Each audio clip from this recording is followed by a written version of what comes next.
What's up guys, welcome to another track guide. This week we're at Silverstone National, a very short and technical circuit that is going to provide some of the best racing we're gonna see this entire season. Don't fool yourself thinking that you got this week in the bag without practice, because you may find yourself in tricky situations since the qualifying times are so closely stacked here. So besides paying attention to this very detailed track guide, I invite you to join my Discord community where you will find this one-off and honestly overpowered setup. Our community is home to over 650 racers, where they have access to exclusive weather analysis tools for LFM races, championship points calculators, one-on-one coaching sessions, ghost cars, telemetry files, and much more. Don't forget to drop a like and comment in this video if possible, and enjoy the track guide. So this track has a lot in common with Lime Rock Park, being that it's a very short clockwise lap with only one left-hand corner. And that is actually what allowed me to create this oval-like staggered setup for the car, where the left and the right sides of the car are set up completely different. Driving-wise, another thing that it has in common with Lime Rock is how beneficial warming up those right side tires is. As you can see, I'm weaving my car aggressively to get temperature into those right side tires, which you should only aim to do at the end of the qualifying session when the track is at 100% grip and you have low fuel load in the car. Also, don't forget that you're not alone out on the racetrack, so be careful to not ruin other people's races while doing this. To start our hot lap, open up the final corner and aim to get a strong exit so we can start our fast lap with a couple of extra hundredths of a second that could make all of the difference.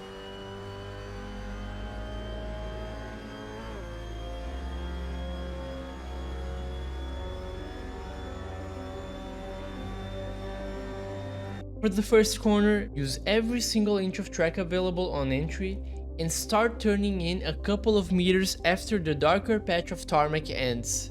We turn in still in 5th gear at full power and downshift into 4th right away. Post until you're almost at the inside curb and smash the power as soon as you can without scrubbing the front tires too much. On entry, you can also do a super light dab of brakes just to get the nose of the car in if you feel like you're going wide and you need more rotation. On exit, try to avoid the grass because it will give you a slowdown and possibly some unwanted instability. In general, I found that around this track it's actually better to upshift the car at 6400 RPM, but for this specific shift into 5th gear, shifting up at 6500 RPM will gain you about 2 to 3 hundredths of a second just because of the side forces that are still acting on the car after the corner we just did.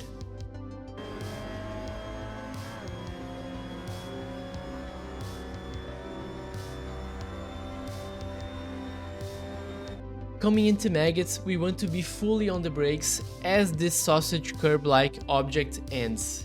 Having a consistent line around this corner is very tricky, but if you draw an invisible line in your head from the natural trajectory that this curb follows, you should be okay. After smoothly trailing off the brakes to get the car ready to get on power very soon, we start introducing the power back into the rear wheels and aim to attack the inner curb for the best possible line into Wellington straight.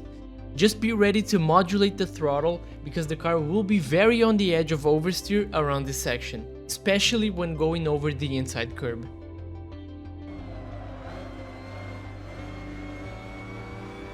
On exit, lightly grip the wheels with your hands and just gently guide the car to the inside and let it do what it wants to do. If you try to keep the car too much to the inside, you will scrub off speed or even oversteer. But on the other hand, if you let the car run too wide, you will cover unnecessary distance and that will eat at your lap time.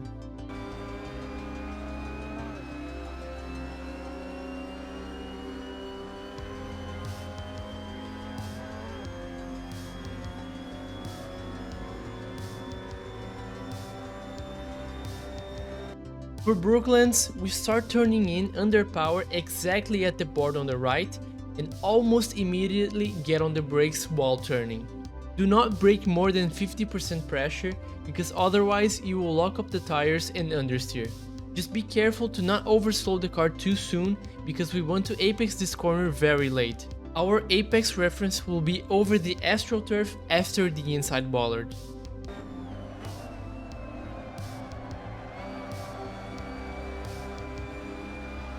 For the last corner, from about a car's length from the inside curb, bend the car on a double apex trajectory and try to start balancing the car on the edge of grip under power. There are 5 squares on the inside of the corner that can serve as visual clues when going through the corner. By the 3rd square, you should be already at full throttle for the main straight.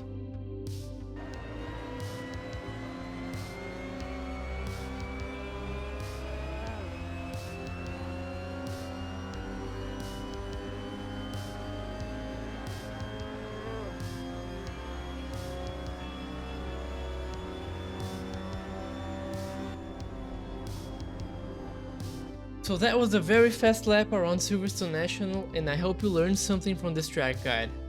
Don't forget to like and subscribe and also join our community. Now you can watch the full hot lap and I will see you guys on the next one. Thank you for watching.